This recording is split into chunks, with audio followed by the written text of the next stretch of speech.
Hello guys! Hello to our Orange community. We are very sorry for our power interruption with Sir Jeff. We're very sorry po, Sir Jeff. Okay lang, Aleko. Okay lang po. Kaya, ngayon, this is our part 2. Ayan. Actually, nandun na kasi yung momentum namin eh. We're really into asking the very interesting part of our guest. Kaso, ayan, okay. We're very sorry po ulit. Sir Jeff, actually, kanina narinig ko yung sabi niyo po na the mentorship. Di ba po yung mentorship po pala natin? Let's go back to our topic about mentorship. Can I ask further po na if kayo po personally magme-mentor sa isang bagong client, what would be your strategy to get the clients? Ito yung isa sa talaga na ginagawa namin. So, it's like, isa sa mga online na mentor ko, sinabi niya talaga, bond before business. So, relationship is what matter most and doing business. So, kapag gusto mo makipag-collaborate or gusto mong makuha yung isang kliyente mo, so, we don't just directly go to the, ano ba yung gawin namin ganito, specifically ganito. So we do like conversational, like ano yung like katulad na ginagawa natin. Yeah. It's like a conversation of building business and building relationship, building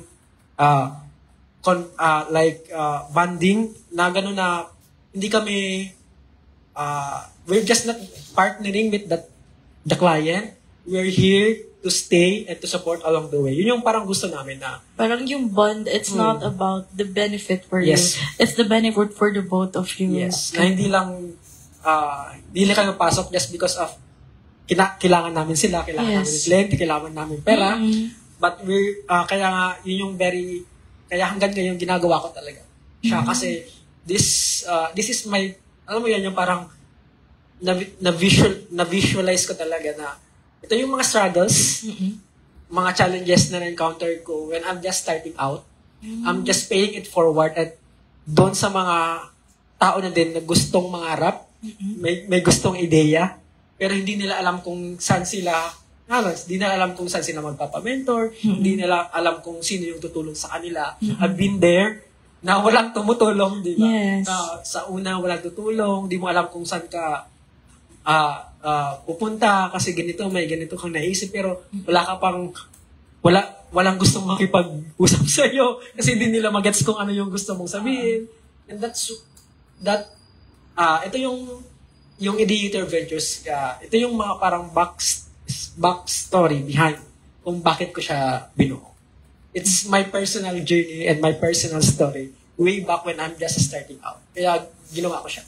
Up to until now, ginagawa ko pa rin siya. Kasi I really know I can help a lot more people and I know I can help young generations or young entrepreneurs na gusto din mabago yung buhay nila to this kind of profession na pagiging entrepreneur and pagiging businessman. So this is the kind of parang key to their success. Yes. When you parang nandyan si Sir Jeff. Magpapatulong kayo kay Sir Jeff. Yes. Si Sir Jeff ang susi sa inyong future. Why? Kasi from their own advocacy of the hashtag Ideator Mentorship. By the way, Ideator is meaning idea plus mentorship. Kaya ideator siya. Oh, ganun yung meaning ng Ideator. So yung parang it's a one phrase of your idea, mentorship, ventures. Yes, turning it into real ventures. Yun. So, parang nandun na din yung, okay, here's the success. Parang ganun, di ba? Kaya nga, ang ganda po nung parang, nung narinig ko yung about the mentorship. Actually, dun ko yung gustong maitanong sa inyo, Sir Jeff, yung pasok po dun yung food industry, maybe, of course, to education, kung magpapamentor din po sa inyo. Yes. It's like, is it a one-on-one mentorship or group mentorship? Ganun siya. We do one-on-one depending on the client. the client kung ano yung gusto nila. We have this kind of acceleration programs, or we do call it boot camps. So meron na like 5 to 10 mga ganun ng mga clients namin. So isahan dun. Like pero we're focusing on that kind. Ngayon, food, business, and craft yung pinofocusan namin na mini-mentor. So baka next batch, so we're focusing on other specific kind of business. And yung mga nagtuturo din doon is of course expert dun sa specific kind of business. So hindi kami nag-generalize lang ng business na mentoran namin na ito lang yung parang we dig deep doon sa mga challenges na na-encounter talaga ng mga business owners. Actually, each mentor has their own expertise Yes. to any kind of business category Yes. na meron pong programs Yes. na offer nyo. So actually, meron dun yung papasok din where if example, ako gusto ko din magpa-mentor for my business, small business like clothing. Tapos, yung sabi nyo nga po kanina, sa part 1 is the pricing. Tuturuan nyo Yes. sila kung ano yung proper pricing about the competitors, yung parang nandun po yung Mga pricing reason- psychology and pricing strategies. Oh, ganun po pala siya. Bale, ang ano po siya is more broad kapag, of course, may mentorship kayo. So, kayo po, Sir Jeff, is there any parang a significant client? You cannot name him or her naman. Pero yung significant client na, most significant client na inyong na-mentor, and ano yung naidulot niya sa'yo na something na nakapagpa-enlighten pa more sa'yo as a person and to the business? Actually, yung last year namin na mentorship program na ginawa namin, I have this collaboration with other social entrepreneurs from Davao and Manila. And ito yung isa sa mga, like, parang nakakapag-inspire pa na ipagpatuloy pa namin to na, like, this kind of business, like, this kind of mentorship na, yung isa doon is, like, she's selling chocolate. Chocolate, like, ang tawag doon? Cocoa. Parang cocoa. So, And she has this very large competitors na like may mga brand na talaga. And one of her problem was di niya alam kung paano, yun nga, yung branding noon, kung paano like pagandahin yung package, pagandahin yung like ginagawa niya kapag yung isang ganito yung presyo, binababaan niya palalo. So sabi ko hindi, yun nga, yung during that kind of mentorship, so pinag-aralan namin kung bakit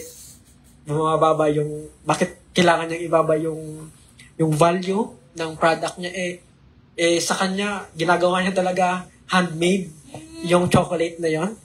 And it's made from scratch. yes, made from scratch na like sa iba, like may mga machines na pero siya made from scratch, tapos siya But talaga has yung equality. quality and maganda yung masarap yung product na chocolate na made from cocoa. And during that mentorship, nalaman niya kung paano tamang i-price. Nalaman niya din kung sino yung mga talagang market niya, na kahit yung market na yun na hindi niya naman kailangan talagang babaan yung presyo niya. Yes. Eh, sabi ko sa kanya na kailangan niyang malaman talaga yung value na premium provide niya doon sa cocoa. Masarap naman talaga. Like, even like any other businesses, like yung ibang, sabi ko nga sa kanya, Same yung business with like her na ganon. Pero yung quality, mas maganda pa yung quality na meron siya. And of course, yung sa other business na meron din, Yes. mas higher yung value nun. Yes. But, yung katulad nga nun, kung para yung higher, but meron din tayong mas affordable Yes. value, but the quality is the same as the higher Yes. values. During that mentorship, dun niya nalaman na yung tamang pricing, yung tamang market. Kailangan mo talagang malaman din kung sino yung market mo. Hindi ka lang dapat magbenta kahit sino. Kasi yun yung isa din sa dapat nating malaman pag nag-business tayo. You have to know your specific market, Target audience. target audience. Diba? Hi sa mga audience natin dyan. To our Orange Community, hello daw po, sabi ni Sir Jeff. Sa mga target audience natin, in order for us to narrow down, niche down the specific, at mas mag-grow pa yung business at mag-focus tayo doon as mas marami tayong alam natin kung saan yung pupunta tayong market na yun. And because of that mentorship, natulungan namin siya magtamang presyo at naayos yung packaging niya. And last time we've checked with her, so lumaki yung sales niya. And nag-improve din yung business niya. And that's one way of, alam mo yun, nakakapag ng loob namin na may, alam mo yun, may purpose pala. Diba? They have this kind of, may purpose pala, may tutulungan pala tayo. And yun yung parang nagbibigay sa akin sa amin, sa Theater Ventures na magpursige palalo at ipagpatuloy yung mga yung passion namin, yung advocacy namin to help more younger founders, especially MSMEs na ngayon more on startups na. So we don't neglect those MSMEs kasi sila yung backbone ng ekonomiya ng Pilipinas. So we really help them adapt about the technology, diba? Na like how to market. Siya na yun, ginagawa namin is digital. So, digital marketing. So, yun po. Tutulungan namin sila na paano maging online yung business nila at mas marami pang ma-reach yung mga business nila na market. I think I agree also sa business ninyo, Sir Jeff. Kasi from today's society na, actually, it's more on social media. Yes. And we also need other people to enlighten us sa ating current na mga ganap sa buhay. For example, I also have a business. Kasi ang dami ditong business owners sa buong mundo. Like, let's say, we have a business owner na we have a traditional mindset. But now, kasi we also have to adapt for change. Parang ang nangyayari, to sum up everything na sinabi ni Sir Jeff is, we have idea to collaborate their ideas from mentors to our clients. Ganun. Yes. Grabe, ang ganda yung kanilang idea sa business na it's not just about helping, but also about the ideas na pwede pa mag-venture out sa kanila na success. Actually, yung sinabi ni Sir Jeff, yung success ng kanilang client is also their success. Kasi yung kasulad ng sinabi niya na parang ang ganda pala sa pakiramdam na nakatulong ka, tas at the same time, syempre, yung effort ng buong team, how to help the certain person, and at the same time, yung buong effort ni Sir Jeff as the mentor, parang habang tumatagal, it's not all about the profits, but also learning experiences. Yes, kasi sir, parang gusto ko din tuloy mag-come up ng business. Parang gusto ko din tuloy kung kayo sir, kung ako as gusto ko start up ng business, ano yung pinaka mabibigay niyong advice sa akin as someone na merong interest with the same passion and in line sa business po ninyo? Anong mabibigay niyo pong advice? Just start. Just start. So, yan lang pinaka ko talaga kasi yung iba kasi there's a lot of fear na daming plano. Dito gusto ko muna bago ako magsimula. Ito muna kailangan ako magbili ng ganitong gamit. Kailangan kong mag-enroll sa ganito kasi hindi ko pa alam. Just start. Really, dun yung talaga na wala naman parang business na successful agad. So, just start. And along the journey, along the way, you'll be able to learn from your experiences. Kasi, ang pinakamahalagang learning is from your experiences talaga. It's not about the book na binabasa mo, hindi lang doon. But ano yung mga, throughout my journey, ano yung mga inputs, mga learnings ko. Na-nurture. And ano yung mga dapat ko nang wag gawin ulit. Ano yung mga dapat ko pang improve? And that's one way of educating yourself. Yung nga sabi nila, yung education talaga, yung education system Let's not stop after you graduate. So it's up to you to educate yourself. There's a lot of like this kind of opportunities to educate yourself. Merong YouTube University. There's a lot of like through your experiences, doon mo matututunan talaga. It's not just hindi lang hindi lang dito lang nagtatapos yung buhay natin sa pag-aaral. Meron ba tayong mga opportunity? Meron ba tayong have this chance to grow and to help more people? So yun yung experience ko, yung journey ko nung nag-start pa lang ako na started spark or nag-ignite talaga ng passion ko na there's something more that I can do, not just being just a civil engineer. So marami pa akong magagawa sa hindi lang sa pagiging civil engineer. So expand my horizon. So I've tried many things. So I've failed many things. So yun yung mga mga learnings, and yung mga learnings na yun na ginamit ko siya to nurture and grow myself more. This kind of venture. Grabe, ang ganda naman. Bigyan naman natin ng magandang palakpak si Sir Jeff sa kanyang. Ang galing. Yay! Thank you so much, Sir Jeff. Kasi actually, how you enlighten us with your business. Pero parang dun na nabibigyan tayo ng, yun nga, ng mga bagong ideas, ng bagong interest natin sa buhay. Kasi just like me also as a person, katulad ng sinabi niya na meron na din palang business na yung ideas mo, pag nag-collaborate tayo, magtutulungan tayo both. Not just me. Also, pag lumapit ako sa inyo, nakikita ko din yung how you venture out something more sa akin and sa inyo din. Kasi, of course, it comes both ways yung learning experience. Ganun. So, ayun, Sir Jeff, baka meron pa po kayo gustong sabihin sa ating Orange community, and really niyo po sasabihin. Ang gusto kong sabihin, ano pa ba ang gusto kong sabihin is, yan lang. If you have this, kaya nga ako parang, actually nag-reach out ako sa Orange community really want to represent, yun gusto ko talaga, mag-represent na, I'm just an ordinary, same din ako sa inyo na ordinaryo tao din po ako.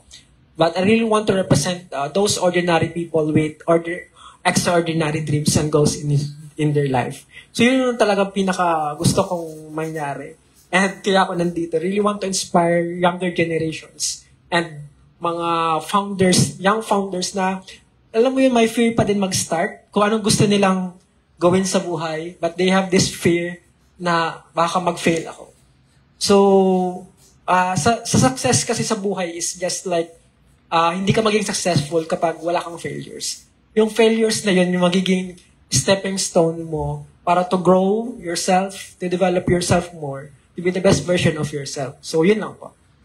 Ayun. To sum up everything, ang sinabi din ni Sir Jeff is something, yung Idea Tour, Idea Tour Ventures is, what's your tagline po ulit? What's the tagline of Idea Tour? It's to... Cheers, guys! Thank you so much, Sir Jeff. Ayun po, thank you so much for tuning into ating Orange community with us. Kasi, thank you very much. Opo, kasi actually we are also happy na nandito po kayo ngayon and appreciated kasi binagbigyan niyo din po kami for today. Thank you so much for sharing all of your experiences in life. My pleasure po. Thank you so much. And thank you for tuning in to another episode, inspiring episode. We are here to celebrate and strengthen resilience of women everywhere too. Ayan, if you enjoyed this episode, be sure to like, share, and follow us here on our Facebook page, Smart Speech Learning and Development Center, for more empowering stories and conversations. Of course, we would also like to thank our guest for today, Sir Jeff Merandilla. Bigyan naman natin ng magandang palakpak ulit, Sir Jeff. You can also visit their Facebook page, Idea Tour Ventures po, and check them out there sa kanilang mga bagong ideas of their business and your business too. Of course, if you don't have any messages for our Smart Speech Orange community, thank you so much for tuning in for today. And if you're also interested supporting our mission or want to reach our engaged audience through advertising, please visit our website or contact us at 0963 526-0792. We're always excited to collaborate with you guys. Until next time, stay empowered, stay informed. We got the power to empower. I am Gianna, your host for today, and this is Amplifying Voices by Smart Speech 2.0. Thank you so much, guys!